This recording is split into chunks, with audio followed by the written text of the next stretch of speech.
Welcome to the NBA Pub Hub Pub Sports Radio, Friday, October 22nd. Ian Cameron, Skee Profit, Wham, and Dutch with us, ready to break down this Friday NBA card. Looking forward to it. 10 games in NBA on this card. I'm not going to say much about last night. We got a big card. All I'll say is Tyler Hero, thank you very much.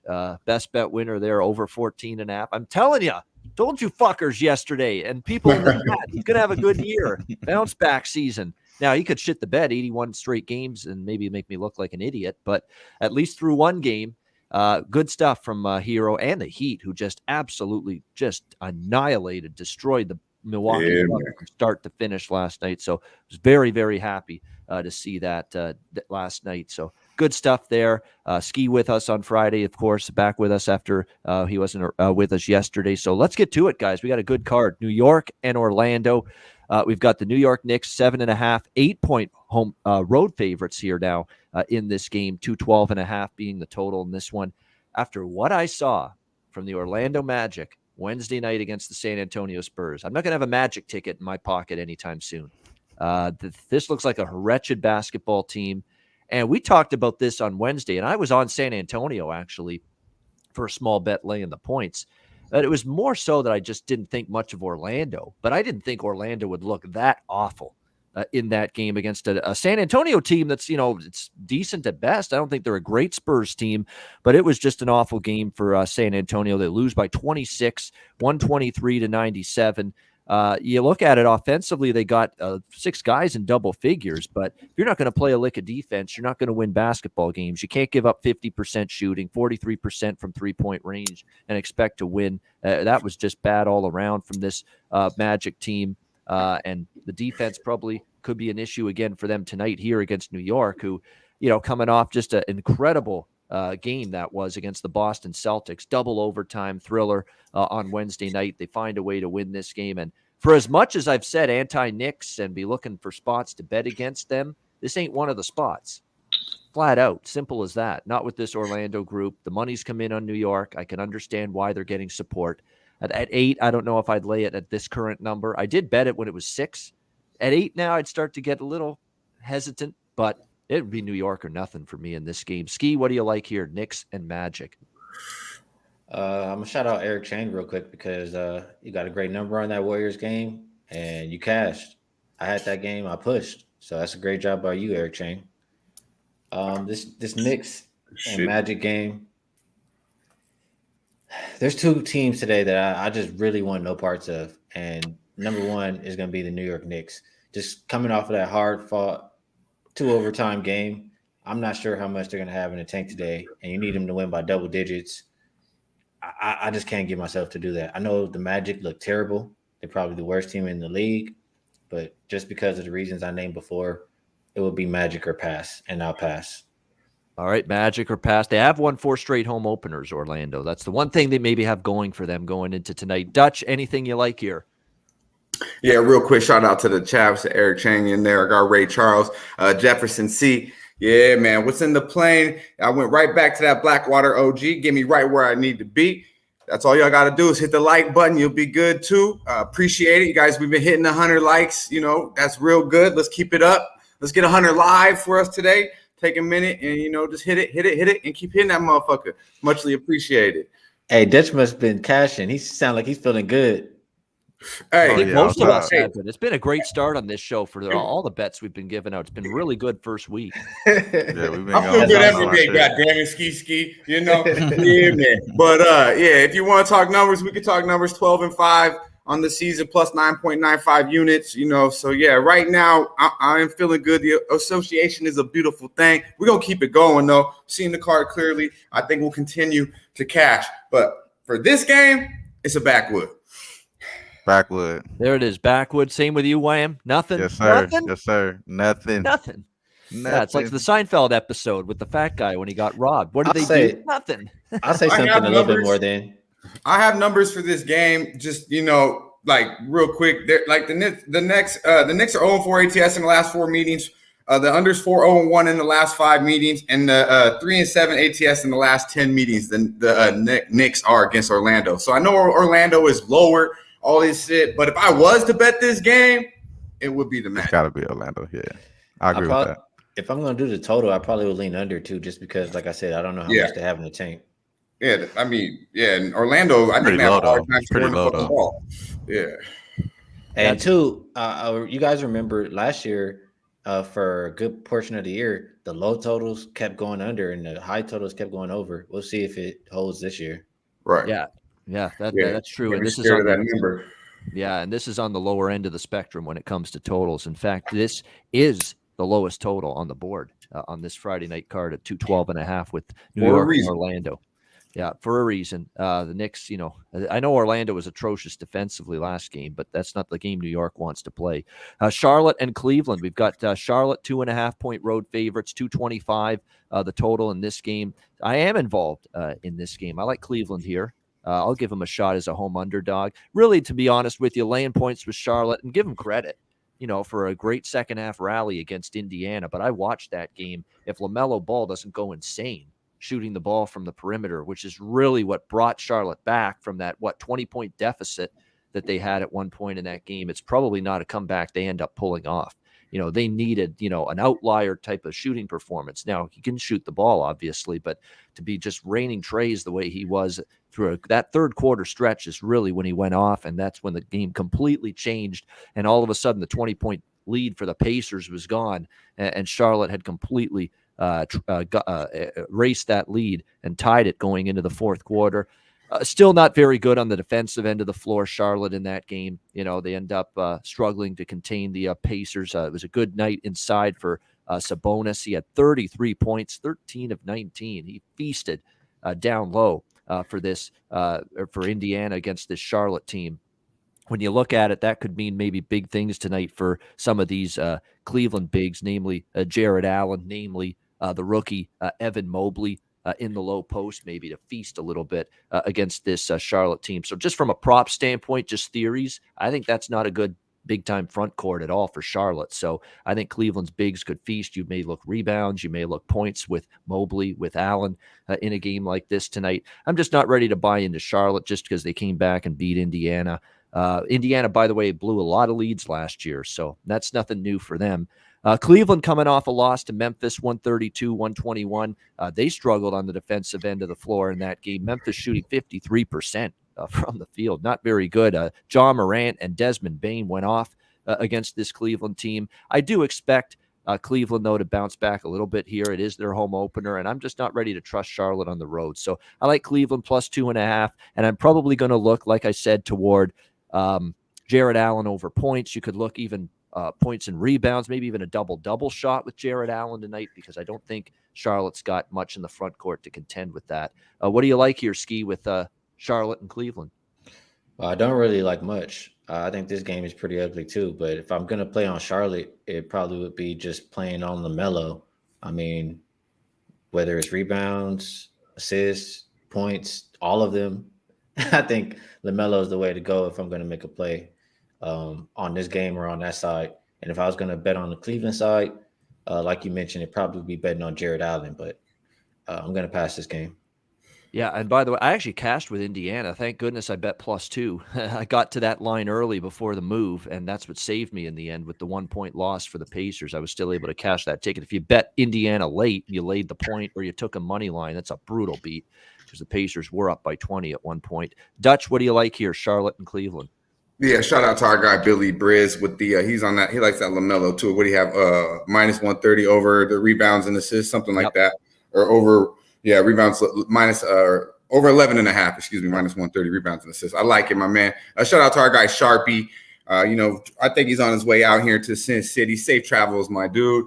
Also, Shark Water Nation, Big Shark. What's up with you, my man? Appreciate you joining us. Yeah, man, this game, I could look one way. I wanted to bet this game on one thing. To me, this game, from a betting side, is a clear backwood. But I like, from a prop standpoint, I like Gordon Hayward. I like what I seen game one. 28 points, 11 of 8 from the field, shooting 50% from the three-point line, dropped in 4. He just looks like he's healthy, comfortable. He's the number one option on there. I know LaMelo's going to get his, and I like all the LaMelo props, but when it comes down to it, I couldn't get the best number. So it's over 17.5 at -120. Now, the other book had it at 18.5 -120. We talked about laying these types of numbers, not really for it. If you can get a good number on Gordon Hayward, I definitely endorse that. All right, Gordon Hayward. Can he stay healthy? He's made of he's like a porcelain doll. Sometimes Right. Gordon Hayward, he just But breaks. when he all out of a there sudden. though, But when he's out there, he can still play. He can still boy, ball. moving. He can still make a difference. Absolutely, he can. It's just a question of staying healthy. That those cotton candy and plastic body parts of his, they don't always hold up. What do you think here, Wham? Charlotte and Cleveland. I know I was muted right there. Yes, this game right here, I will only lean toward Darius Garland, man. Darius Garland over assists last game. He had 12 assists. Looks like, you know what I'm saying, him being the facilitator is still intact as far as what the Burgerstaff wants to do with this team. So I think that's still going to be there. They're not allowing it at some books right now, so I'm actually shopping to see if I can get a number there. But that'd probably be something I'm adding on to this game. Right now, I don't have a play here, but I actually was leaning Hornets here, especially with Rozier coming back. I think they're only going to get a boost there, but that's the only way I was leaning here. All right, next up, we continue along Indiana and Washington. Indiana taking the money here. Washington opened 2.5-point home favorites. It's now 1.5 here for Indiana on the road. 120 or 227 rather, the total in this one. And of course, we do have some injury situations here, namely, of course, the suddenly cloudy status of Bradley Beal, who has got a groin issue and is trending toward not playing tonight for the Washington Wizards. Doubtful is the latest status for him, and that's why we've seen the reaction in the betting markets toward Indiana. So I got lucky with Indiana +2 the other night, hung on for the cover as a 1-point loss, but I was not impressed with them just coughing up a 20-point lead on the road against Charlotte the other night. I'm not going to join in the party here that's backing Indiana and pushing this line toward -1. Obviously, without Beal, there's concerns, but I got to say, even without Beal, I was impressed with the Wizards that first game. You know, they romped over Toronto, and you could talk about how good or bad Toronto's going to be this year, and maybe worse. We'll see. I mean, it's one game, but I was impressed with Washington. I thought they played very well Wednesday night against the Raptors. It was a good performance from them. You know, I was actually improved with their defense. Now, you could say the Raptors are going to be a challenged offensive team this year, but you're doing something right when you can hold a team on their home opener with all the energy and enthusiasm there was in the building. When the Wizards can hold the Raptors to 31% shooting, 21% from three-point range. So they did a really good job on the defensive end of the basketball court. And I think they're actually an improved defensive team this year. You know, you bring in guys like Kuzma and Caldwell Pope from the Lakers, Skee, Wham. They know those two guys very well. You're going to improve a little bit at the defensive end of the court, and that we saw that in the last game. You'd think Indiana is going to be looking to shore up defensively after what happened in the second half against Charlotte. So I'm not involved in the game, but total sitting at 227.5. We'll lean to the under in this one at least. 227.5 with the Pacers and the Wizards. Skee, what do you like in this one? Indy and Washington. I agree with the under. It is kind of hard to trust the Pacers to play defense, but I do think you get a better showing with Carlisle over there after they're giving up all those points and giving up the lead in the last game. And the Wizards, you know, it's interesting hearing a quote from Dinwiddie. I think he said something like, let me see, I have it right here just so I don't slaughter his quote. He says, our defense was stifling. If we limit the turnovers, we held them to even less points yesterday. Defense has to be our calling card. That's what good teams do. So for one, it's funny he thinks they're a good team, but he's trying to tell you that the Wizards are going to play defense this year. So, hey, I'll end with the under for now. As far as my play on the game, I got in earlier this morning. I did bet Pacers +2. I just think I think they're the better team for one. I think that loss stings quite a bit, and I think that they'll be ready to play in this game. And the loss of Bradley Beal, I mean, I like the Pacers even if he was in. If he's out, I think they can definitely get a win here. The only thing I don't like about the Pacers is they play again tomorrow, so we'll see how much effort. Hopefully we can get effort for 48 minutes, but I played the Pacers +2, and I do also like the under. That was a problem under Nate Bjorkgren last year with the Pacers. Of course, it was a disastrous season and blown leads and the collapses and not hanging on. And sure enough, even with the new head coach, Rick Carlisle, which I think is a huge coaching upgrade, and it will prove to be a huge coaching upgrade, it still shows you maybe it's going to take some time to, you know, eradicate and extricate those bad habits from this Indiana team. And we saw some of those crop up again for them the other night against Charlotte. So, but again, without Bradley Beal for Washington, keep in mind that will hurt them tonight. So, and I will definitely hurt them offensively. So it's kind of why I was leaning toward the under, and hopefully the Pacers can clean it up a little defensively tonight as well. Dutch, what do you like here? Pacers, Wizards. Let's go. Shout out to our guy, Big Show behind the set. We got 100 live. Smash that like button. Share the video. Let's go. All we're doing is going to bring you the motherfucking bag. Believe that, man.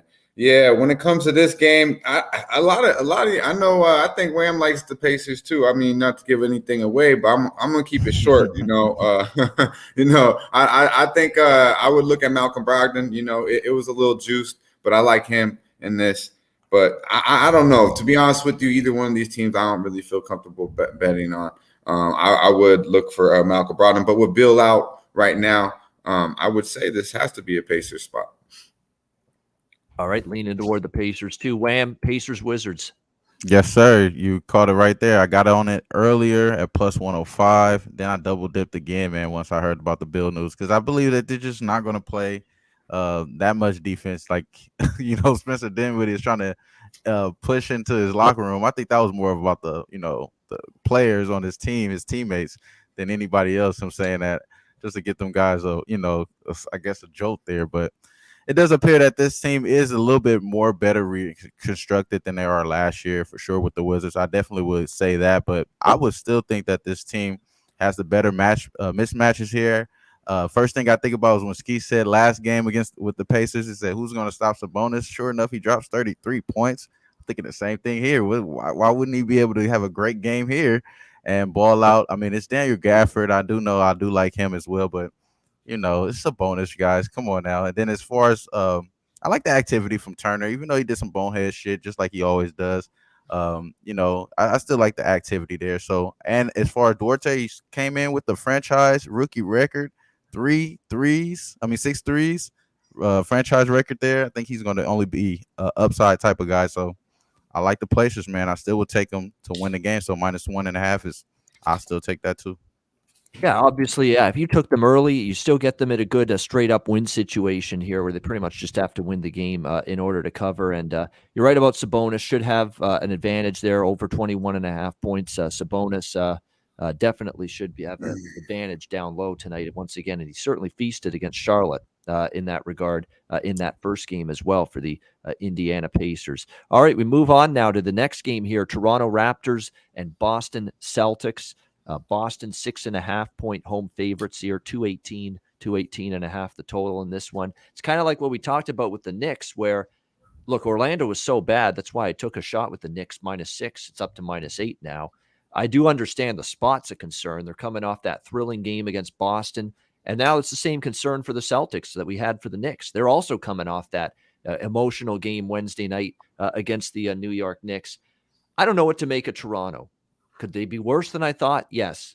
But it was just one game. It was a bad game. It was terrible. I mean, the offense, there was no flow to it. There was just out of sync completely. Defensively, I didn't mind their effort. And I thought, they had rebounded. Like the effort on the glass was good. Defensively, at times, they played well, but they just could not get anything rolling offensively. And obviously, that's the case when in today's NBA, you get held to 83 points and barely 30% shooting like the Raptors were that night. So it feels like this game, that's a lot of points for me to be laying with Boston coming off the game the other night. I don't know if I'm going to get involved with this Toronto side either. I'm going to need to, and look, this is going to be a little bit more challenging than Washington was the other night for the Raptors, and they just looked awful there. So I'm passing on this game. I need to see more of the Raptors, to be honest with you, because, Boston, to me, it feels like 6.5 after what we saw from the Raptors Wednesday night against Washington, where they just could not shoot straight at all. It just feels like you're laying a little bit more here with Boston than I'd be comfortable with. So I'm totally off the game altogether in this one. Maybe you can lean under the total. I certainly think Toronto's a dead nuts under team this year. They've got some length. They've got some size. They've got some rim protection down low with some of the players they have. But it's going to be, I think it's going to be a challenge all year for them to light it up offensively. And we already saw clear signs of that Wednesday night in the loss to Washington. So here's another game if anything, will lean under the total. Skee, what do you like here? Toronto, Boston. If Boston wasn't coming off that double overtime game, I would be playing Boston here. But since they are, it's the same, like you said, the same spot as New York, and I can't play that side.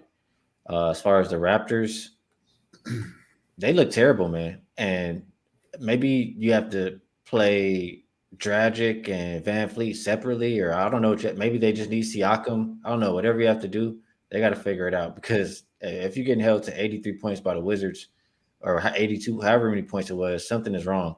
So I just can't, even though the spot favors Toronto, I just can't put my money on them. My fingers can't push confirm on the bet. So I got to pass. Yeah, I mean, Billy Briz in our chat, great with DFS and props, and really that kind of thought process when it comes to NBA. He likes Freddie Van Vliet over 2.5 3-pointers. He only made 1 3-pointer, and he had a terrible shooting night the other night against Washington. He's usually one of those guys he'll bounce back when he doesn't shoot the ball well in the previous game. We saw that with Steph, right? Last night, Steph Curry. I mean, he was not happy with how he shot the ball in the first game against the Lakers. Wow, he made up for it last night against the Clippers single-handedly is one of the reason pretty much they beat the Clippers last night. So I think Freddie Van Vliet could be similar like Curry. Shot the ball poorly first game. Don't necessarily expect that to continue in the second game. Dutch, what do you like here? Raptors and Celtics. Yeah, I think Saquon said it perfectly. The Raptors stink, Boston will cover. Yeah, they're fucking bums, bro. The Raptors are straight fucking bums. I don't want to hurt your feelings, Ian, but you got to sell on this team, man. I don't know what you're seeing. I like to see them do well, but I'm not one of those hardcore where my life is over when they suck. No. Okay, good, because they fucking suck, bro. Like, they really do. Their best offensive players, Dragic and Van Fleet, play no fucking defense. They're defensive liabilities. Now, I mean, they shot 30% from the field, 20% from three, 14 assists and 19 turnovers against the Washington fucking Wizards. And last I seen the Wizards, I mean, I know they got a different team, but they were giving that fucking shit up. Toronto is a horrible team. 83 fucking points in the NBA. I mean, the refs give you fucking 60. Come the fuck on, man. Like, I just don't see it. The Wizards shot 18% from the 3-point line and still blew these motherfuckers out. This right here, I believe you all leaving money on the table. I hope y'all wanted to bet Boston against New York in New York, and now you guys don't want to bet against fucking the Toronto Raptors when Boston got beat at a tough-ass game. Yeah, they played a little extra minutes. Boy, come on. These are motherfucking elite athletes in the second game of the year, and you're talking about conditioning? Hell no. Boston first half -3.5. Boston full game -6.5. Easy money. Believe that. Bleed green all day, early and often. Boston tonight. Now, Boston did. We talked about it a little bit. I didn't know if they'd be able to share the ball. Who was going to share? They all shared the ball. 34 assists. I know they had a little bit of extra time in overtime. They accumulated 34 assists. Pretty impressive. They also out-rebounded the Knicks, which I think is impressive as well. Toronto is 3-8 in their last 11 meetings versus the fucking Celtics. They don't play well. One thing the Celtics need to do, obviously, take care of the ball. Jason Tatum, I expect a bigger game from him. Load up on the props if you want. That's right. I got a lot of money on these two on the sides on the first half and full game, so I'm staying away from the props. But I expect big things from Tatum. Jaylen Brown's a fucking stud. You don't got to give us 45. Give us 25. Play some fucking defense. And the bench, show up a little bit. Only 22 points against the Knicks. Get a little bit more. Josh Richardson should come back, help with the minutes. Schroeder, attack. You're not a fucking 3-point shooter. Attack. This is an easy win. They'll be up by 10 plus at half. Should be up by 20 in the fourth, resting their starters if my guy Skee's worried about that conditioning. There's a scenario where I could see that playing out exactly like that because that's how bad it was for the Toronto fucking bums, bro. And that was supposed to be a spot where they give it their all. They got a good chance to win here. It's your first game, home game. Exactly, and it was over after the halftime essentially. You don't think the Celtics going to be ready to rock and roll? Come on, man. Them fans are going to be. It's going to be lit there in Boston, B-Town.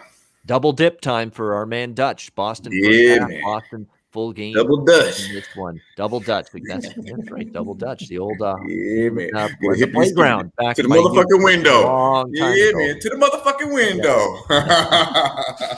All right, Trot Wham, Toronto, Boston. Yeah, I'm riding with him though. I already locked it in. Boston first half -3.5. I just think that game was kind of heartbreaking. Tatum is definitely going to have a better game than 7 from 30 from the field, 2 from 15 from the three. Come on, man. He's going to definitely have a better game than that. Even though these guys do have a good defense here, let's just say that it was a Madison Square Garden aroma. The referees was sipping on or something, that shit. Like, I don't know. But I'll just leave it at that. Definitely I think he's going to have a better game. And I agree with you, though, Dutch. Why wouldn't I go back and play against this team? I mean, as far as the Raptors, I already had it, that these guys will be more of a lottery team, possibly looking into the draft, looking in that direction. Why wouldn't I go against them here, even though they have some good upside players? A lot of people are high on OG, but he probably won't even be on this team long, bro. You know what I'm saying? I wouldn't be surprised, but who knows, bro? So I would just say Toronto probably will be a fade early on, especially against a team like this. I think they're already good enough to win the division, so why not take them right here? First half is where I'm looking here. And if it is a little rush, like Skee is saying, it's going to kick in the second half, cramping and all that shit after that, with them guns and stuff at the sideline. That's what they'll probably be doing. All right, that's minus 3.5, by the way, for Boston here in the first half in this one. And sorry, Thad. I try to give the Raptors some credit, but they don't deserve much after what I saw Wednesday night against the Wizards. So we'll see this is a fascinating game. We'll see if that was just a one-off or if this is the Raptors. This will be a fucking blowout game. Bad. We're gonna see. I won't even really have to sweat this motherfucker. Believe that. All right. I will though, just because it's what we do. Yeah. But this will be the feet in the air game. Like just kick back, relax, and enjoy. Yeah. Rocking chair winner. This is a good number. That first half minus 3.5 is a beautiful thing. Believe it. Yeah. All right. Let's take a look, and we'll move on now to one of the games of the night for sure. Eastern Conference heavyweights here, Brooklyn and Philadelphia. We've got the Nets 2.5 point road favorites here in Philly, 226 the total. Brooklyn pretty much demolished Wednesday night by the Milwaukee Bucks, and the Sixers did the demolishing in their opener on the road against the New Orleans Pelicans. And you got to be shitting me that one game into the regular season, and here's Joel Embiid showing up on the injury report, questionable with knee soreness. It's always something. It's knee soreness, it's a migraine, it's food poisoning, it's a little runny nose. I mean, it's everything right now with Embiid, it seems, and there he is on the injury report. One game into the season after beating up on the Pelicans, and a game time decision apparently, which is probably why we've seen some money come in here on the Nets going into this game. This is one of those games. We're going to see games like this every year in the NBA. We talk about it where you're going to make your decision to bet or not bet based on the injury report. If Embiid's not in, I'd probably stay off Philly. If he is in, I'm leaning Philadelphia as it is here as a home underdog. I mean, I know Brooklyn got pummeled by Milwaukee, and they'll be chomping at the bit looking to make amends for that. But I'm not ready to lay points with Brooklyn on the road. I mean, it's weird vibe right now with this group, and they didn't look all that locked in. That didn't really show much. They didn't show any defense, to be honest with you, against Milwaukee the other night. Bucks shooting 46% from the floor. Again, in terms of the rebounding, just awful. -10 on the glass for Brooklyn. That's an issue of, wanting it, and they didn't. They were just outmanned on the glass against that Milwaukee team. And obviously, that's going to make things better for that Brooklyn front court, which has some question marks if Embiid doesn't go tonight. Keep that in mind as well. But, of course, Harden, you're right. Not putting in the work he needs to look tip-top shape. You're 100% right. That's what it looked like to me, especially when they showed that shot of him in the pregame strolling into the arena, going to the locker room. It's like, man, did you see a gym at any point over the summer, man? I mean, did you see the inside of any sort of health center? And that's Skee's guy too, man. I told him he's on our diet, man. The fucking wings and beer and shit. He's an NBA player. Should be on that. I can eat the wings. I can drink the beer, man. Yeah, I say you got to ease up on that, James. Yeah, exactly. Come on, man. We're talking about NBA conditioning, not fucking average Joe fucking conditioning. You know what I mean? Right. So anyway, it's a wait and see for me. But I ain't taking Brooklyn. I'll tell you this right now. If I'm on this game, I'm on the home dog. I'm on the Philly side in this one if I'm getting involved. Skee, what do you like here, Brooklyn, Philly? Yeah, I don't have a lot to say, but I know Philly was really good at home for the past few years, and should be a real big advantage if Embiid does play on the inside. So I do lean towards the Sixers, but just to be safe, because I don't know if he's going to play or not. I probably would just go more towards Embiid, like rebounds over 11.5. I just think there'd be a lot available for him, and nobody really can match up with him in Brooklyn. So that'll be my favorite player in this game. All right, Dutch, what do you think? Nets and Sixers. Yeah, shout out to our guy, R. He said, Harden looks off. Yeah, man, strip club food. Exactly, bro. That's exactly what he on, that deep fried bullshit. But yeah, to me, man, James Harden after that last performance, I'll put that motherfucker in the bathroom, bro. 8.5. I have a feeling he's gonna have a night tonight too.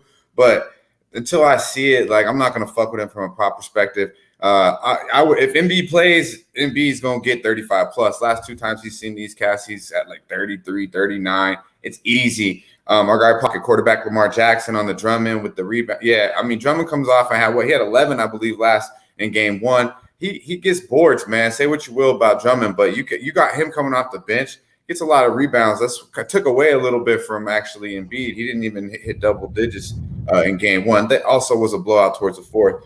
But if Embiid plays, you have to look points. But to me, this is a clear KD spot, man. We were on it against Milwaukee. I love that. Again, okay, you could bring Thibault off the bench, maybe give me some solid minutes against KD. But you tell me in that start, who's gonna fuck with KD? Tobias Harris, fucking course. I mean, it's bad, bro. Like he's gonna attack.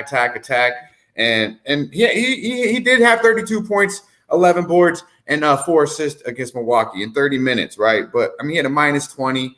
Shot 13 from 25 from the field. If you watch the game, it was like a quiet 32. Really wasn't very impressive. I think he's going to have a lot better game. He missed 3 fucking free throws. When's the last time he did that? 3 of 7 from three-point line. I think we're going to see a little bit more KD efficiency. An easy 35 tonight. We're going over 29.5, minus 110. That's good money. Yeah, and he got there, of course. And he got there in a blowout loss. Let's not forget that, where I'm worried, oh my gosh, is he going to get there in the fourth quarter with a blowout? But he just got enough there in that game in a blowout. And now you expect this game to be, you'd think Brooklyn's going to be a lot more competitive tonight after a loss like that. So yeah, I like that KD look as well. And I'm coming back to, there is one prop, I forgot to mention it. I was on it the other night. Tyrese Maxey in the Sixers last game over his point total. You got a point guard that's going to shoot, and he's actually going to make some. Now, all of a sudden, on this Sixers team, he had 20 points against New Orleans in Philadelphia's first game. His prop is at 14.5 tonight. I'm on that again. Over 14.5 points for Tyrese Maxey. It's a breath of fresh air to see the Sixers look at a point guard and say, hey, the kid's shooting the ball. He's actually getting some in the hoop. Wow. It's amazing. What do you think here, Wham? Brooklyn and Philadelphia. Yeah, I'm thinking the same way. I would only lean towards Philadelphia here, especially if Embiid is playing. I like what Skee said about the rebounding there. That's Brooklyn's Achilles heel right now. They just allowing offensive boards after offensive boards. Same reason why they lost with the Bucks in the playoffs and that opening game. They just kept allowing the offensive boards happening. So I can see that same thing for Embiid. That's probably the best play there for sure for this game. So that's the only way I would be looking to bet this. All right, so we go from the game. By the way, that NBA countdown show for ESPN, it's got travesty written all over it. It's got disaster written all over it. What do we got? Greenberg and Jalen and frickin' Wilbon and Stephen A. Oh, my goodness. You can tell they're just throwing shit at the wall, see what sticks. We got to find something that works here, and I don't know how that's going to go over, but I guess we'll find out tonight when they're doing the pregame for that Brooklyn. Yes, real quick, shout out to our guy Warren Anderson too. Beautiful comment, man. We appreciate the love, man. Thanks for tuning in. Appreciate you. Yeah, we do. We appreciate everybody. I mean, 164 live viewers right now. Hit the like button, everybody tuning in. Hit that motherfucker, man. Real quick like. So we go from this fascinating, exciting, we're all excited to look at this Nets Sixers game. We go from that to this next game. Oklahoma City Thunder and the Houston Rockets. We've got Houston 3.5 point home favorites, 220 the total. This is just lesser of two evils for me. And to me, the lesser of two evils is Houston. And that's not saying much, but I think Oklahoma City might actually be worse than the Houston. In fact, I'm pretty sure they're worse than Houston. But am I ready to lay 3.5 here in this game? I'm not so sure about that. They're just bad defensively, and we saw that Wednesday night against Minnesota. That was just a horrible defensive game. But that's what Houston's going to be this year. They're going to be a bad, horrendous defensive basketball team. But they can score. They are offensively capable, and Oklahoma City was just as bad on the defensive end. Now, granted, they're facing this Utah team that's going to, one of the best teams in the NBA. We know once they get going and shooting the three ball and lighting it up from downtown, it can be a nightmare for anybody. But still, a 107-86 loss to the Jazz the other night for the Thunder. And then again, Houston, 124-106 loss to the Minnesota Timberwolves, a much improved Minnesota team in my mind, but still terrible defensive performance. What did Minnesota shoot? 48%, 42 from three-point range, just awful from the Houston Rockets in that game defensively. I like Shai Gilgeous-Alexander over points tonight. That is one, even though I don't like Oklahoma City in the game, I think he can get over that point total. This is not Utah's defense anymore. This is Houston. I think this is a chance for him to have a really good shooting night here for the Thunder. I'm not just saying that because he's from my town, Hamilton, Ontario, Canada. Shai Gilgeous-Alexander, I think, can have a good night here for the Oklahoma City Thunder and get over his point total. I like that one quite a bit. I'd lean Houston, but, Oklahoma City's worse than Houston to me, but you're laying points with a team that's almost as bad. And I'm not sure I want to do that, especially one that just was not getting any sort of stops defensively the other night. So I lean Houston, but it's nothing strong. More than anything, I like that Shai Gilgeous-Alexander prop. I like the over for the game as well. I don't understand why the totals come down this much, 224 to 220 with Houston and their non-existent Ole defense involved. Right. So at 220, I'd probably buck this move down on the total and look the other way and go over 220. What do you think here, Skee, with Oklahoma City and Houston? Yeah, you got to what I like at the end there. I saw it drop to 219.5, and it's just a team with the Rockets where, like you said, they have absolutely no defense. They're going to play up tempo. The coach said he wants them to play fast. They're going to take quick shots and to give up a lot of easy shots. So I just see a lot of potential for points from any games they play. And on the OKC side, they didn't score a lot of points versus Utah. I mean, Utah's a much better defensive team than the Rockets. And also, I don't see OKC shooting 37% from the field, 20% from three again. So asking them to get 220 in today's NBA, in the Rockets game especially, I'll go up and over. Up and over the total with Oklahoma City and Houston. Dutch, what do you think here? Thunder Rockets. Yeah, shout out to our guy, The Hook. Appreciate you catching a live show. Truth, I see you in there. Appreciate the love. Tony B, everybody, appreciate it. Yeah, when it comes to this game, man, this is a clear motherfucking backwood. Full of Reggie. Pass that shit. I'm done. No. Nothing. There you go. There's nothing wrong with that. It's two dastardly basketball teams. That's we got 10 games, man. Fuck this game. Trot Wham. What do you think? Oklahoma City. I actually like this game, and I'm actually surprised that Dutch doesn't like it because in the props perspective, I think it's going to be a lot of points, like you guys said. And the Shai Gilgeous-Alexander points, rebounds, and assists. It seems like it's just almost automatic here until it gets to like almost 40. Right now it's at 31, the low 30s. I think he could get over that within his sleep. If he had a chance to play longer in the game against Utah without it being a blowout, I believe he would have went over that last game as well. So that's the reason why we didn't bet it last game. But I think it's live right now. So Shai Gilgeous-Alexander is my small lean here. I do like the over with you guys. Nothing going to be official, though, bro. Nothing going to be official for sure. But those are plays that I actually did bet on already. So that's what I'm just saying. There you go. All right. So, yeah. And that's official, bro. It looks like there could be some points. I agree. I'm sorry. I also like that Josh Giddey double at plus 600. I think Giddy up, boy. It's a lot of showcasing going on in this game, Yeah, definitely. Yeah, it's one of those games. Fill the stat sheet. It's got that. I'm shocked that the under is getting this much play, to be honest with you, tonight in this game after what we saw from you, after what I saw. And I was watching that game intensely with that Houston-Minnesota game. With Minnesota was my best bet Wednesday night. And I'm like, this team's not defending anything right now. There's no contesting of shots. The breakdowns left and right, and nobody's, defensive communication was not there. So I don't see the love for the under here that the betting markets do. New Orleans and Chicago. We've got the Bulls 6-point home favorites, 222.5 the total in this one. New Orleans, a tough game for them in their opener against Philadelphia.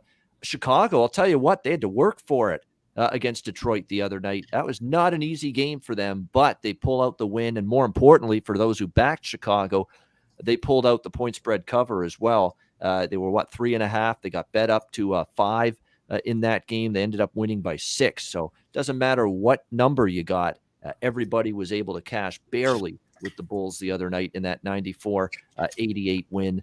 We'll see if they can carry that over here to the Pelicans. The one thing I would lean Chicago here, but the one thing that does concern me is the Pelicans are good road underdogs. At least the one role they were somewhat decent last year was, the road underdog role. And now it feels like after they got trounced at home by Philadelphia, that now maybe there's a little bit of a, reaction to that going into this game. And obviously the hype is very real with Chicago. A lot of people expecting this to be a much improved team. And, even though they had to work to beat the Pistons, they didn't really do anything to dispel that notion with that game. They did what they had to do. They won. They were effective. So we'll see how it goes here. But I don't know. It's not a strong opinion, but lean here Chicago because I think they're the better squad. But I just know the Pelicans sometimes catching points in this role. They've sometimes been able to get it done. I just don't think I didn't see enough to like about New Orleans against Philly to think I want to back them here on the road against the Bulls, who should be a much improved team this year. What do you think here, Skee, with New Orleans, Chicago? Don't want to get involved. Too many points for me to lay with the Bulls. Yeah, I think they're the better team, but do I want them to win by margin? I prefer to have my money elsewhere. So I'll pass. We have a lot of games today. All right, Trot Wham, anything here? Yeah, no, I'll just leave the Lonzo reunion alone and just watch it as a fan. I think he should play well, and that's pretty much it. That's how I'll leave it at that. All right, Dutch, you got anything? Pelicans, Bulls. I like the Bulls here. I really do. I think the -6 is a solid number. I think, realistically, I need to know, is Kobe White back? That's one thing I was hesitant on. The bench didn't impress me. They only had fucking 10 bench points against Detroit. That's horrific. 30% from 3, they got to be a little bit better than that. I'm hesitant, but I do feel like this is I want to fade fucking the Pelicans at any cost. And I think the Bulls are just a better team. I mean, and if they can get at least, 20 points from that bench, it should be a clear, easy cover. I like the spot here with, I don't like betting really Lonzo. This is fucking Skee's guy, but I think against the Pelicans, like, he's going to want to show out. He'll want to put it on. That. I like that former player angle. Yep. Right. Exactly. In the preseason game, they beat him by fucking 35, I think, and Lonzo had like 19, 5 and 4. Every starter only played about 25 minutes, but there were starters on the court. I think Ingram was the only starter that didn't play for the Pelicans. 35 fucking points. I think the Bulls are really the play here. I'm just a little hesitant. I would love to have Kobe White coming off the bench. Kobe White out till mid-November, so he is definitely he's not coming back anytime soon here for Chicago. So you're right, it thins out their bench. I mean, you look at this team and their depth along the bench. It's not a lot of there's a go-to scorer that I can count on. When I need to give my starters a rest. That's I think they should be up by 15 in this game. Clearly, I'll probably go to the window, but nothing official right now. No, so I'm with you. I lean Chicago, but probably going to end up passing. San Antonio and Denver. We've got the Nuggets 7.5-point home favorites, 221 the total in this game. Great call by you guys. I mean, I stayed off Denver and Phoenix from a side perspective the other night, but I think everybody else liked Denver in some form the other night, and they ended up getting the job done, winning in outright fashion against the Suns. Playoff revenge type deal for them. Playoff revenge has gone well this week, right? Denver beat Phoenix Wednesday. Miami pounds Milwaukee last night. So a lot of these games have worked out well for the avenging team, that first meeting. But now Denver is now laying 7. They're laying 7.5 here against the Spurs. I don't know how good the Spurs are just yet. I mean, I give them credit for absolutely just pumping Orlando, 123-97. But this is a significant step up in class here for the Spurs. The one thing I'll say about San Antonio, though, last year, they were a thorn in the side at times for the Nuggets last year. You look at it, 3 meetings. San Antonio won 1. They did lose by 10, and then they lost only by 2. So, they were a tough out for the Denver Nuggets. And I know last year, road underdog role was sometimes beneficiary for the Spurs here in this one. So we'll see how this one goes. When you look at the Spurs, they scored 123 against Orlando. On the flip side, Denver looked pretty good offensively, even without Jamal Murray, who, of course, isn't returning yet anytime soon. And that's because, you've still got a very capable replacement point guard in Monte Morris leading from the point spot in that game. for the Nuggets. Will Barton had a really good offensive game. The Joker did his thing with 27 points against the Suns. I think this is probably a game for Joker to have another probably very productive night offensively in this game. So Joker props is definitely something I'd be interested in here in this game. I do lean, believe it or not, to the points with San Antonio, but you're going from Orlando to Denver, man. That is a significant, increase in terms of quality and class of opponent.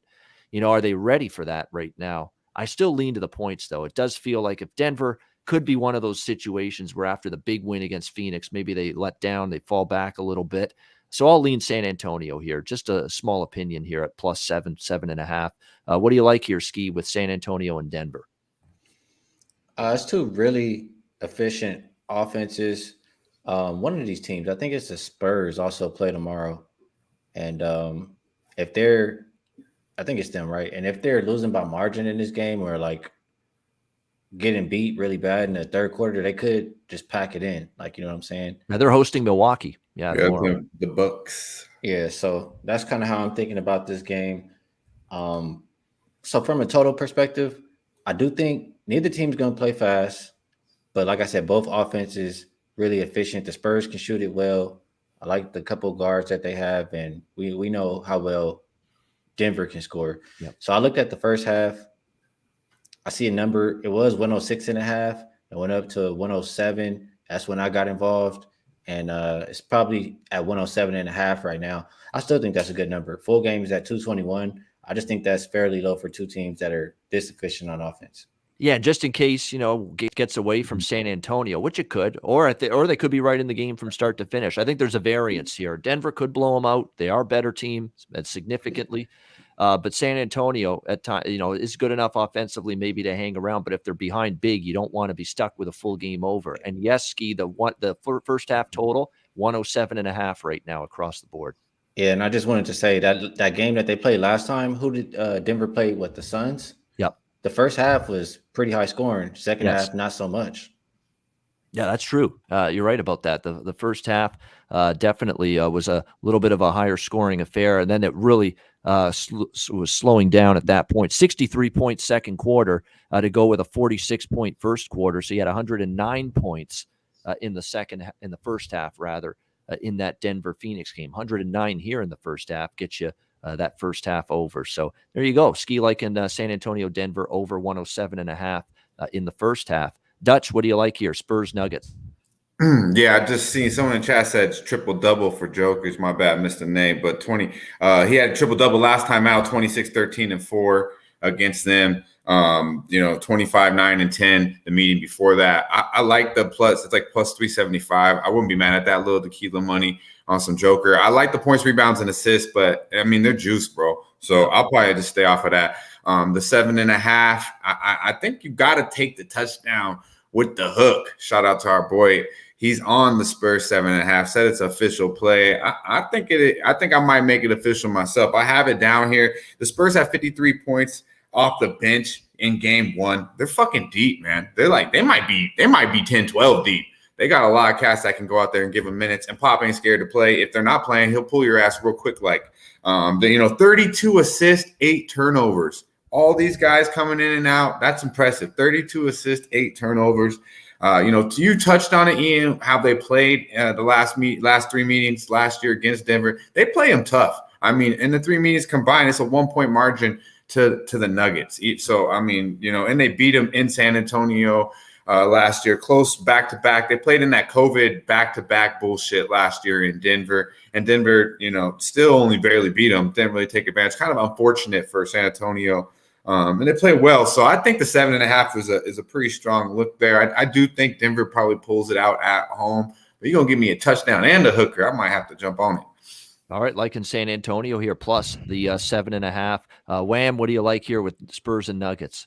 Man, I don't know what Dutch sees in San Antonio as far as them being deep. I think they're going to have trouble with Jokic, like you said, Ian, here down low. And as far as the Denver Nuggets, it's just always going to be a look for me. It's the first quarter over. That's actually, first quarter Denver Nuggets -2. That's going to be actually official play for me.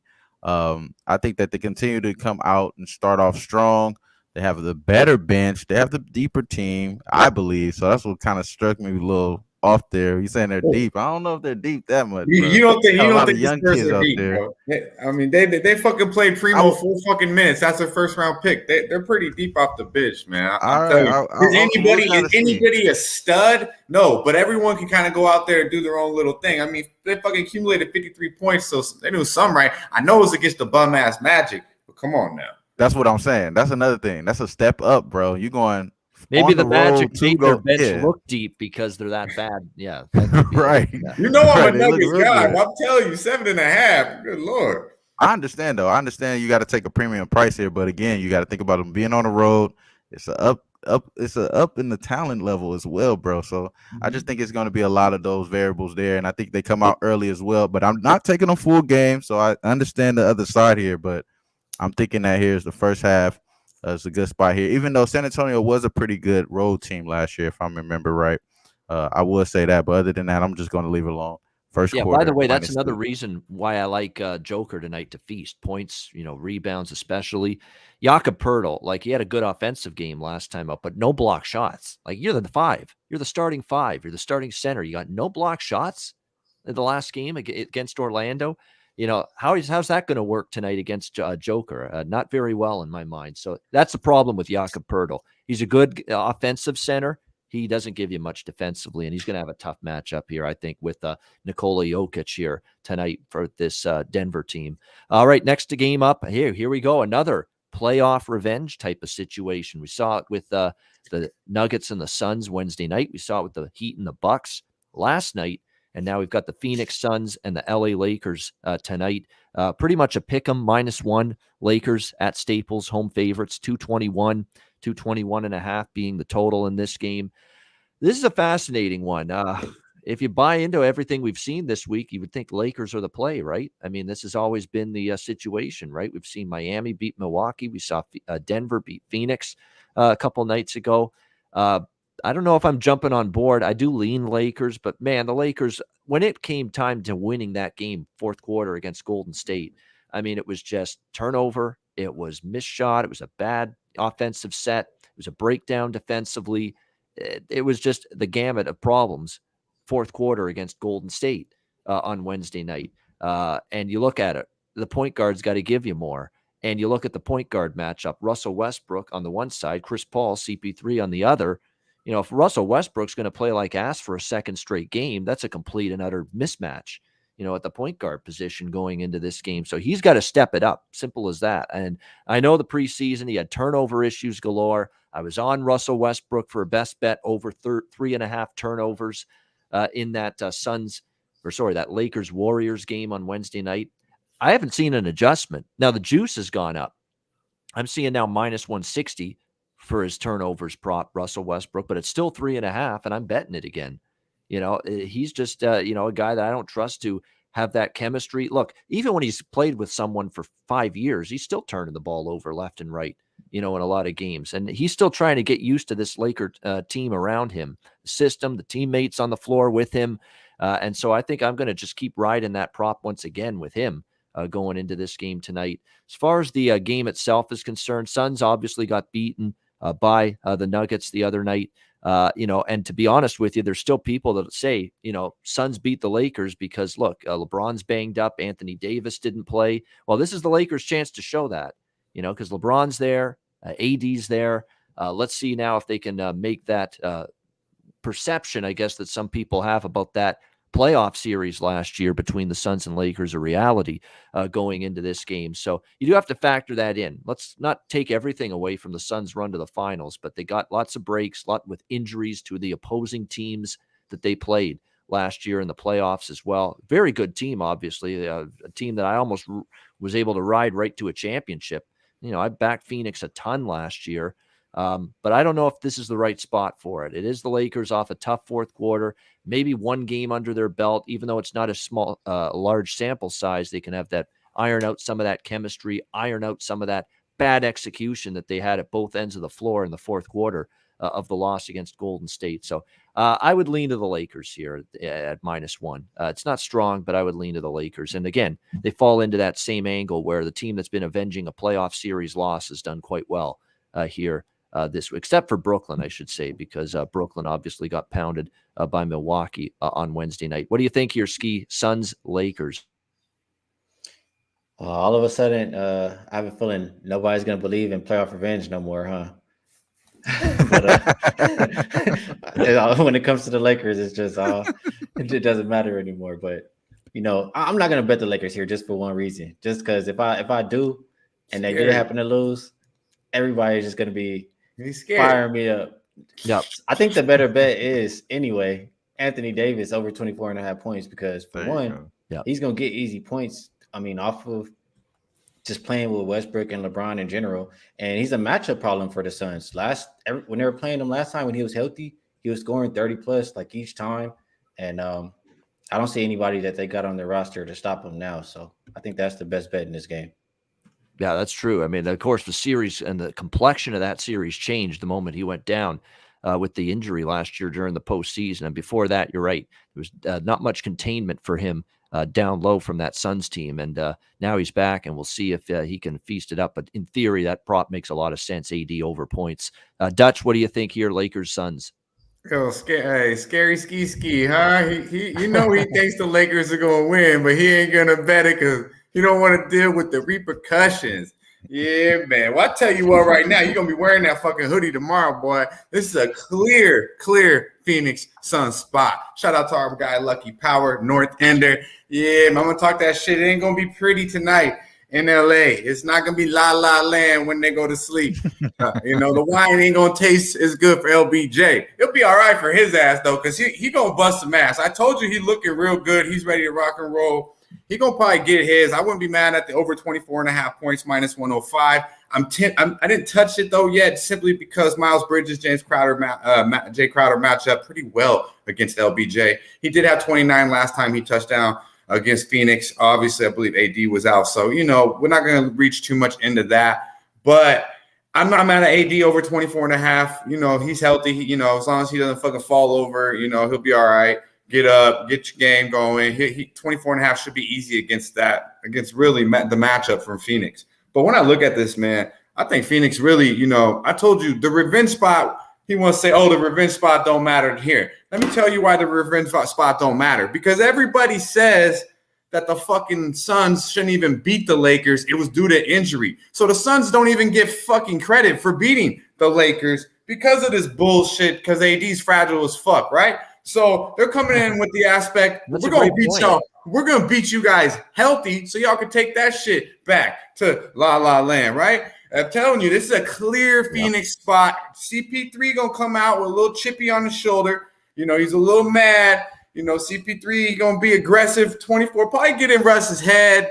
Just watch and see, bro. But I love Phoenix first half here and full game. Now, the 3-0 ATS last 3 meetings, average margin plus 17. Plus 18.5. I know who was on the court, who wasn't on the court. You outscored these motherfuckers by 18 points in the first half of the last 3 meetings. Now, they are 6-3 ATS in their last 9 meetings, and the Lakers are 1-6 ATS in their last 7 at home. So whoever's been on the court, they haven't been taking care of the fucking home court advantage. Look at that roster. Come the fuck on. Russ is a lost soul. I don't know where the fuck he's doing. Hopefully he picks out a fucking decent outfit, because that might be the highlight of his night tonight. I expect LBJ to fill up the stat sheet. I expect AD to do the same, but they're going to lose this game by 6 to 8 points easy. Phoenix Suns first half, full game. I do like Devin Booker, too. Came off, fucking 15 points. What do you have? Devin Booker was 3 of 15 from the field, 12 points with the minus 20 against the Nuggets. This motherfucker didn't sleep right the last couple nights. He's coming hard, averaging 38.5 points last 2 meetings versus LA. Watch the fuck out, Lakers. You're going to probably put 30 plus on that ass. I'm going to stay away from the prop because it's juiced 24.5 minus 120. I'll leave it alone. But Book getting his tonight. Book it. Yeah, for the Lakers, it's a great point, Dutch, because for the Lakers, it's obviously the team that knocked them out. But for the Suns, you could say it's revenge. It's media narrative revenge. It's public narrative revenge, which is it's what Skee and Wham been saying revenge. I'm telling you, man. We took advantage of AD getting hurt. And if he stays on the floor, the Suns don't win that series. That's out there. Appreciate the dono, Nikki. To the Thank you, Nick. window. Yeah, Nick MMA. Nice to see you. Shout out Thanks to for Nick. the dono. But yeah, Yeah. absolutely. Look at how happy Skee and Wham are, Ian. I know. Wham's just Yeah, ready man. to get in on this. Because But now we can no, fire you up tomorrow after Lakers win. Bro, No, I mean- I'm telling you, hey, I'll wear Lakers gear tomorrow no matter what, because I'm gonna get paid off them motherfuckers, bro. I want to see the orange hoodie though. I'll be in my marathon shirt tomorrow, win or lose. I'm getting paid. yeah. Yeah, it's just for me. This is more of it than anything a game to just sit back and watch. I kind of with you though on some of those props. Anthony Davis prop makes sense for sure. Devin Booker, anytime he's off a bad game, he's likely going to end up playing better. And like I say, Russell Westbrook over turnovers. Sign me up again. Over 3.5. He'll have 4, especially with you talk about CP3, a great defensive point guard. Oh, just get up in that grill, make life miserable. Turn that ball over, treat it like a hand grenade. Once again, Russell's Great very defensive point guard. That might be a slight reach there, Ian. Yeah. But he's an aggressive defensive point guard. That's right. He won't, and that's bad for a guy that just like I said, treats the basketball like a hand grenade. I think he could get it mentally in Russ's head. I completely agree. But great in defense with CP3. I don't know about that one. Wham, what do you think here? Suns Lakers. Come on, Wham. You mute yourself. You got so upset. My apologies. You're so upset. I don't believe in none of this shit that Dutch is trying to give y'all, man. He talking about preseason stats, some other shit, man. Don't believe in this hype, bro. Aiden was supposed to do good on Joker last time. I think we were talking. Aiden got smacked up, and it looked like he is actually having a little issue, man, with his contract situation, man. It seems like he is having that problem. Not talking to reporters, any of that shit either. So maybe another Ben Simmons situation on our hands here. And I think somebody did say something in the chat about the Suns owner, possibly racism, sexism remarks or some shit. They got some stuff looming over there. So, hey, I'm just saying, this is a Lakers spot, buddy. We at the house. We at the home, bro. I'm telling you, if my day starts off right, I'm taking the Lakers for sure tonight. You know what I'm saying? I'm taking the Lakers for sure tonight. The lights done came off over here and everything, bro, because this shit going down, bro. It's going down, bro. We back at the house, and we're going to get that revenge. And I do love AD. I was on it already at 23.5, the opener. Definitely like it at 24.5 against Aiden. We got to get that revenge spot, baby. So it's only right, man. That's the only way I'm looking here tonight. Again, nothing I made bet official, but it's for sure probably going to hit tonight. We got some good plays I think we got cooking, so I'm going to rock like that. And I don't know, Dutch. I don't know what you're talking about, bro. I don't know. Maybe Westbrook has a good game today. I thought you was going to come out with the Westbrook props today, bro. That was a good look right there, in my opinion, but man, Russ's ass been for he looked lost. I'm telling you right now. He was awful in the game 2 nights ago. I can't even say it. Minus 28 in the. That's true. This media shit, like, man, hopefully that don't fuck up my game. Just Big Show with the info, but I mean that might be your only card, bro. This is a clear Phoenix spot. This is a great. And I partied first half full game. No, if the card goes good or not, it's a fucking bet. It's good to go. It's good to go. You know what's good to go to? The owner of the Suns. He might be good to go out the door. From what we're hearing right now, Robert Sarver accusations, a massive story apparently of racism, sexism, and sexual harassment in a series of incidents over the years. Apparently, they found something like that. With enough evidence to support such claims, there's a real chance the league would forcibly remove Robert Sarver as the owner of the Phoenix Suns. So apparently the NBA is preparing to address this story. Apparently there is something there. They found, I don't know. It's just John Gruden of the NBA right now, potentially, this story all of a sudden. So, it's I don't know what to make of these things because it's dredging up the past. Like if they're going to do this shit now, it's definitely a problem. But it's like you're dredging up the past. It's interesting. It's just we'll have to wait and see. How's this going to affect the team more than anything with the Phoenix Suns? That's going to end up being the question. If this Chris Paul got he has experience at least, right? Yeah. He knows how to lead. Hey, good point. El Captain knows how to take care of this shit. He knows just what to say. Yeah, he sure does. All right, final game, you guys. Last game on the card, Utah, Sacramento. We've got Utah 6.5 point road favorites, 226.5 being the total in this one. I play this one over the total. Not much on the side, but I do like points in this game over the total. We cashed with Sacramento against Portland over the total the other night. Yeah, they're going to have a tough time, like most teams. defending the Utah Jazz. Should be a good night for Utah. And by the way, I've seen a couple of things too with the Jazz as well. There's a couple guys. Donovan Mitchell goes, but Bogdanovich is probably someone you can look at from a prop standpoint as well. He played very well against Oklahoma City. But Joe Ingles, I don't know, Mike, the Aussie for the Utah Jazz, Joe Ingles, he's done, for some reason, he plays Sacramento and he lights them up shooting the basketball. So Joe Ingles props tonight for the Utah Jazz over points, over made threes as well. Might be something you look at here in this game. As far as Utah, they had basically a scrimmage, the other night against Oklahoma City. They took care of business. Give Sacramento credit. They beat a Portland team that, Portland's obviously got not a perfect team. They've got flaws, especially defensively. But for Sacramento to win outright in the Moda Center in that first game of the year, I was very impressed to see that win for the Sacramento Kings. And I am leaning to Sacramento. I did say I think this, as long as Luke Walton doesn't screw it up too much, this is a team I think that can be improved this year. And certainly offensively with Fox and Halliburton in that backcourt, that's a pretty damn good backcourt to go out with on the floor night in and night out if you're Sacramento. So I lean to them a little bit here. Home opener, 6.5. I know it's a tough game against a good Utah team, one of the best teams in the Western Conference, but I'd lean to Sacramento. But even more than that, I do like over 226.5 in this game. Skee, what do you think here? Jazz and Kings. Yeah, I like points. I think you're getting a discount on the first half. You said full game 226.5.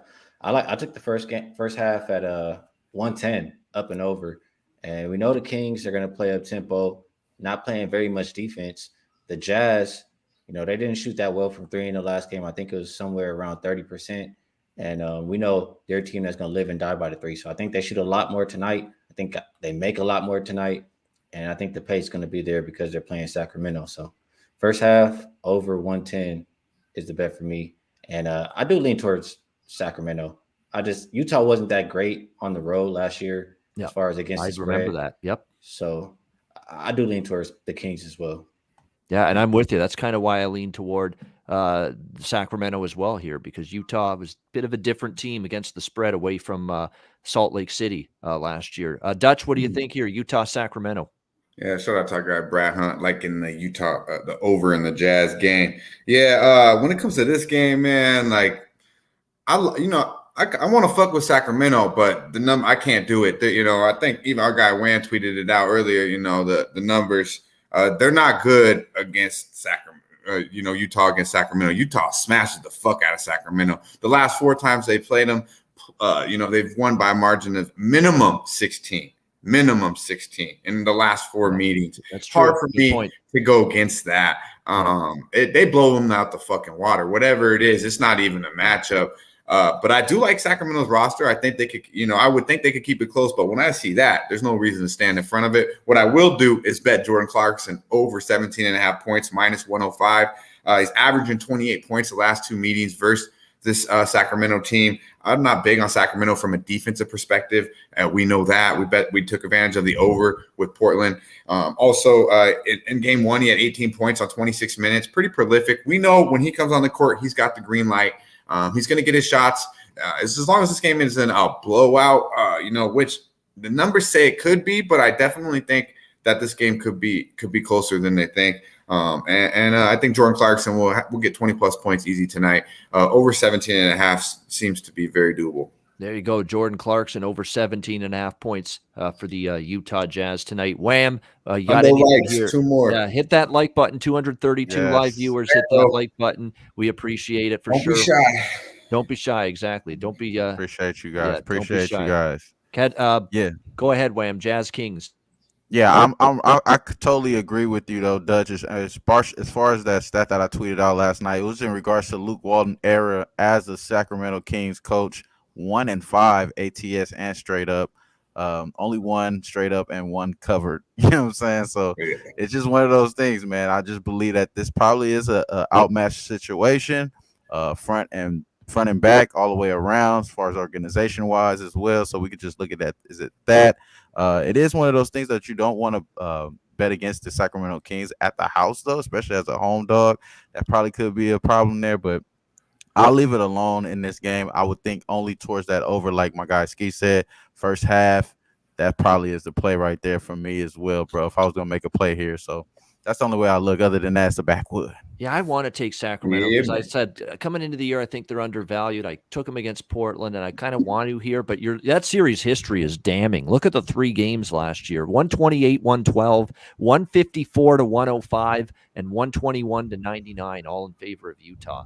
Head to head against Sacramento last year. And you're right. Usually Sacramento is a home dog, Wham. You're right. You look to back them, except maybe when they play Utah. Because Utah road favorites against Sacramento at home last year, 154, 105, 121, 99. I mean, non-competitive Sacramento in those 2 games. So I that's agree the with one Hoops. thing that would scare you off a little bit, maybe with Who the fuck needs Stephen A. Smith when you got Pup Sports Radio? Well said, Hoops You know what I'm 59. Well Oh, said. Of course. yeah, We're man. better than Stephen A. Smith. Stephen A. Smith's Much messing love. up names left and right. He's doing too many shows, and it's scrambling his brain half He the lost time. his NBA card a long fucking time ago, bro. He's still talking like how the Nets and Harden. I mean, yeah, I don't even want to get started on that, dude.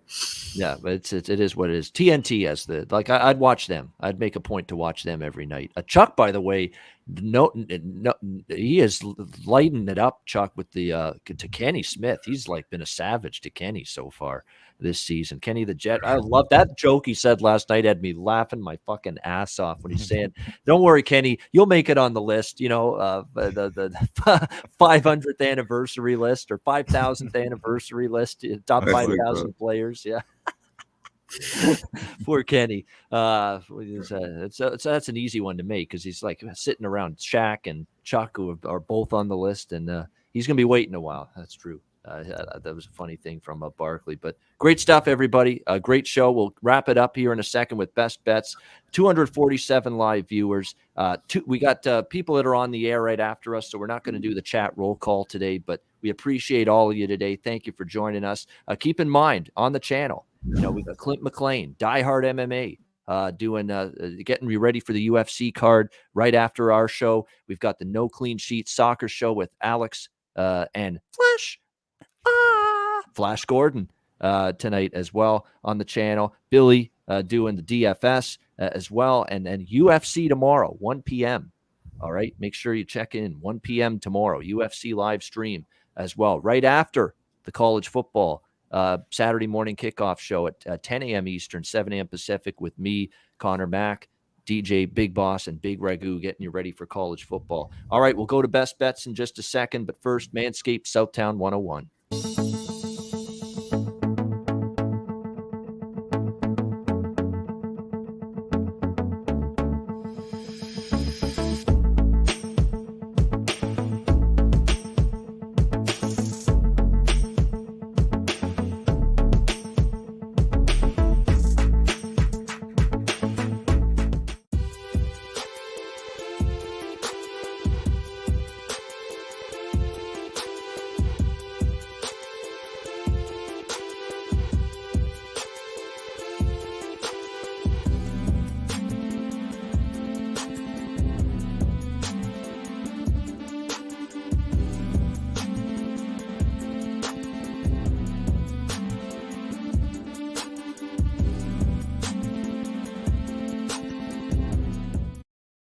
All right, Southtown 101. When you're in San Antonio, Texas, stop in for great food, drinks, live music, DJs, and karaoke. Southtown 101, Manscaped. Promo code Pub Sports, Lawnmower 4.0, any Manscaped product on the website. Get 20% off your purchase using the promo code Pub Sports. And mybookie.ag, look, football season, there's plenty left. We've got NHL and NBA both underway. College basketball is coming up in a couple of weeks' time. So make sure you sign up for an account at mybookie.ag. Bitcoin accepted currency for your deposit there as well. Mybookie.ag, promo code Pub Sports. All right, it's time for best bets. We've been rocking with the best bets here in the first week of the NBA season. We'll see if we can keep the train rolling down the tracks tonight. Skee, we'll start with you. What do you like for best bet? Best bet for myself, I will go. I'm gonna go. I want to just make sure it's still available. Over in the first half, 107.5. Yeah, okay, it's still available. San Antonio and Denver over 107.5 first half. There you go. San Antonio, Denver over 107.5 first half for Skee with his best bet. Dutch, what do you got? Freshest look. Yeah, man. Hey, salute to my guy, Sean. Appreciate you for the don't know. Appreciate you, my man. Much love. Yeah, the freshest look, we're going to Beantown. Bleed fucking green. Break out the JMO. Break out the fucking leprechaun. First half, -3.5. Easy motherfucking money. That's Oh, Yeah, right. Boston, first half -3.5 fucking against leprechaun. Toronto. Best freshest look for Dutch. Yeah, Boston fresh as a -3.5. motherfucker. First half. Yeah. Wham. What do you got for best bet? I'll just keep it like this, man. It's Indiana, gold blood style, not bleed green, gold blood style. And let's go ahead and just say we got the better matchup here. I like Indiana money line, getting that -120, -110 at some spots. That's where I will rock with it, man. Best bet. All right, Bro, there you we on Bleed go. Green too, bro? You have Bleed Green? I'm on that too. Yeah, I'm on that too. I was Yeah, just let me gonna put fucking that talk one to out you. there. Come on I love now. that play though. I love that play, bro. There you Let's go. get it. -115 is the money line right now. -110 actually still in a couple spots as well. Indiana money line best bet for Wham. And I'm going to give you two. I'm being aggressive with best bets. I'm going to go with two. I'm going to go with one side. I'm going to go with one total for best bets. 3-0 with best bets to start the season here for me on the show. Let's go with one side, and the side I'm going with is Cleveland. Cleveland Cavaliers +2.5 against the Charlotte Hornets. Home opener for the Cavs. I don't trust Charlotte laying points on the road. I think it's a good matchup, especially down low in the low post for this Cavs team, and I think you'll see them get the job done in their home opener. Cleveland +2.5. Cleveland +2.5 against Charlotte. My first best bet, and I'm going to go with a total as well, and we're going to go to that Utah Sacramento over 226.5. Jazz and Kings. I think that game goes over the total. I almost went with Houston OKC over. I like that one a lot too, but I'll go with Utah Sacramento over 226.5 plus Cleveland +2.5 against Charlotte. There you go. A side and a total best bet for this Friday card right here on the NBA Pub Hub. And that'll wrap up this edition of the NBA Pub Hub. Thanks to everybody in the chat for joining us. We appreciate it. Remember, we're back on Monday.